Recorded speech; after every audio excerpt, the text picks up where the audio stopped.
Hi ಎಲ್ರಿಗೂ ನಮಸ್ಕಾರ. Cinema 777 ಚಾನಲ್ಗೆ ಸ್ವಾಗತ. ಇವತ್ತಿನ ವಿಡಿಯೋದಲ್ಲಿ ಕಾಟೇರ ಮೂವಿ ರಿವ್ಯೂ ಮಾಡ್ತಾ ಇದ್ದೀನಿ. ಈ ವಿಡಿಯೋನ ಮಿಸ್ ಮಾಡದೆ ಕೊನೆವರೆಗೂ ನೋಡ್ತಾ ಇದ್ದಾರೆ. ಕಾಟೇರ ಚಾಲೆಂಜಿಂಗ್ ಸ್ಟಾರ್ ದರ್ಶನ್ ಅವರ ಮೋಸ್ಟ್ ಅವೈಟೆಡ್ ಚಿತ್ರವಾಗಿದ್ದು, ತರುಣ್ ಸುಧೀರ್ ಅವರು ಈ ಚಿತ್ರನ ಡೈರೆಕ್ಟ್ ಮಾಡಿದ್ದಾರೆ. ಇವರಿಬ್ಬರ ಕಾಂಬೋದಲ್ಲಿ ಬಂದ ರಾಬರ್ಟ್ ಚಿತ್ರ ಸೂಪರ್ ಹಿಟ್ ಆಗಿತ್ತು. ಈಗ ಅದೇ ಕಾಂಬೋದಲ್ಲಿ 1970ರ ದಶಕದಲ್ಲಿ ನಡೆದ ನೈಜ ಘಟನೆಗಳನ್ನ ಆಧಾರವಾಗಿ ಇಟ್ಕೊಂಡು ಈ ಕಥೆ ಮಾಡಿದ್ದಾರೆ. ಉಳುವವನೇ ಭೂಮಿಯ ಒಡೆಯ ಕಾಯ್ದೆ ಬರುವ ಮೊದಲು ಸಾಮಾನ್ಯ ರೈತರು ಏನೇನೆಲ್ಲ ಸಮಸ್ಯೆಗಳನ್ನ ಎದುರಿಸ್ತಿದ್ರು, ಬಂದ್ಮೇಲೆ ಏನೇನೆಲ್ಲ ನಡೀತು ಅನ್ನೋದು ಈ ಕಥೆಯ ಮೇನ್ ಪ್ಲಾಟ್ ಆಗಿದೆ. ಈ ಚಿತ್ರ ನನಗಂತೂ ತುಂಬಾನೇ ಇಷ್ಟ ಆಯಿತು. ಚಿತ್ರದ ಪಾಸಿಟಿವ್ ವಿಷಯಕ್ಕೆ ಬಂದರೆ, ಮೊದಲನೇ ಪಾಸಿಟಿವ್ ಪಾಯಿಂಟ್ ನಮ್ಮ ಡಿ ಬಾಸ್ ದರ್ಶನ್ ಅವರು, ಅವರ ನಟನೆ ಮತ್ತು ಆ ಸ್ಕ್ರೀನ್ ಪ್ರೆಸೆನ್ಸ್ ತುಂಬಾನೇ ಚೆನ್ನಾಗಿತ್ತು. ದರ್ಶನ್ ಅವರು ಈ ಚಿತ್ರದಲ್ಲಿ 2 ಶೇಡ್ಸ್ಗಳಲ್ಲಿ ಕಾಣಿಸ್ಕೊಂಡಿದ್ದಾರೆ. 2 ಶೇಡ್ಸ್ಗಳಲ್ಲೂ ಅವರ ಆಕ್ಟಿಂಗ್ ಚೆನ್ನಾಗಿತ್ತು.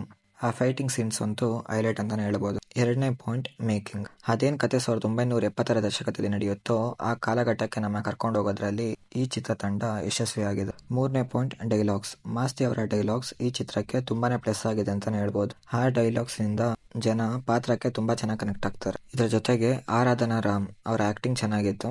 ಮೊದಲನೇ ಸಿನಿಮಾವಾಗಿದ್ರು ಅವ್ರ ಪಾತ್ರನ ಅವ್ರು ತುಂಬಾ ಚೆನ್ನಾಗಿ ನಿಭಾಯಿಸಿದ್ದಾರೆ. ಮತ್ತೆ ಹರಿಕೃಷ್ಣ ಅವರ ಮ್ಯೂಸಿಕ್ ಕೂಡ ಚೆನ್ನಾಗಿತ್ತು. ಶ್ರುತಿ, ಅವಿನಾಶ್ ಮತ್ತು ಬಿರಾದರ್ ಅವರ ನಟನೆ ಇಷ್ಟ ಆಯ್ತು. ಇನ್ನು ನೆಗೆಟಿವ್ ವಿಷಯಕ್ಕೆ ಬಂದ್ರೆ, ಈ ಚಿತ್ರದಲ್ಲಿ ತುಂಬಾ ನೆಗೆಟಿವ್ ಪಾಯಿಂಟ್ಸ್ ಇರಲಿಲ್ಲ. ಜಗಪತಿ ಬಾಬು ಅವರ ಪಾತ್ರ ಇನ್ನೂ ಸ್ವಲ್ಪ ಸ್ಟ್ರಾಂಗ್ ಆಗಿರ್ಬೇಕಿತ್ತು. ಎಲ್ಲೋ ಹೀರೋ ಮುಂದೆ ತುಂಬಾನೇ ವೀಕ್ ಆದ್ರು ಅನಿಸ್ತು. ಮತ್ತೆ ಒಂದೆರಡು ಸಾಂಗ್ ಪ್ಲೇಸ್ಮೆಂಟ್ಸ್ ಕರೆಕ್ಟ್ ಆಗಿರ್ಲಿಲ್ಲ. ಎಮೋಷನಲ್ ಸೀನ್ ನಡೀತಿರುತ್ತೆ, ಜನ ಆ ಸೀನ್ಗೆ ಕನೆಕ್ಟ್ ಆಗೋ ಟೈಮಲ್ಲಿ ಲವ್ ಟ್ರ್ಯಾಕ್ ಬರುತ್ತೆ. ಇದನ್ನ ಸ್ವಲ್ಪ ಸರಿ ಮಾಡ್ಬೋದಿತ್ತು. ಓವರಾಲ್ ಆಗಿ ಹೇಳ್ಬೇಕಂದ್ರೆ ಕಾಟೇರ ಒಂದು ಒಳ್ಳೆ ಸಿನಿಮಾ, ಒಳ್ಳೆ ಟೈಮಲ್ಲಿ ರಿಲೀಸ್ ಆಗಿದೆ. ಡಂಕಿ ಮತ್ತು ಸಲಾರ್ ಕನ್ನಡ ಬೆಲ್ಟ್ ಅಲ್ಲಿ ಅಷ್ಟು ಸೌಂಡ್ ಮಾಡಿಲ್ಲ. ಇದು ಕಾಟೇರ ಸಿನಿಮಾಕ್ಕೆ ಸ್ಕ್ರೀನ್ಸ್ ಜಾಸ್ತಿ ಸಿಗೋದ್ರಲ್ಲಿ ಹೆಲ್ಪ್ ಮಾಡಿದೆ ಅಂತಾನೆ ಹೇಳ್ಬೋದು. ಇದಾಗಿತ್ತು ಇವತ್ತಿನ ವಿಡಿಯೋ. ಕಾಟೇರ ಸಿನಿಮಾ ನೋಡಿ, ಆಲ್ರೆಡಿ ನೋಡಿದ್ರೆ ನಿಮ್ಗೆ ಅನಿಸ್ತು ಅಂತ ಕಮೆಂಟ್ ಮೂಲಕ ತಿಳಿಸಿ. ಈ ವಿಡಿಯೋ ನಿಮ್ಗೆ ಇಷ್ಟ ಆಗಿದ್ರೆ ಈ ವಿಡಿಯೋನ ಲೈಕ್ ಮಾಡಿ, ಹಾಗೆ ನಮ್ಮ ಚಾನಲ್ನ ಸಬ್ಸ್ಕ್ರೈಬ್ ಮಾಡ್ಕೊಳ್ಳಿ. Thank you.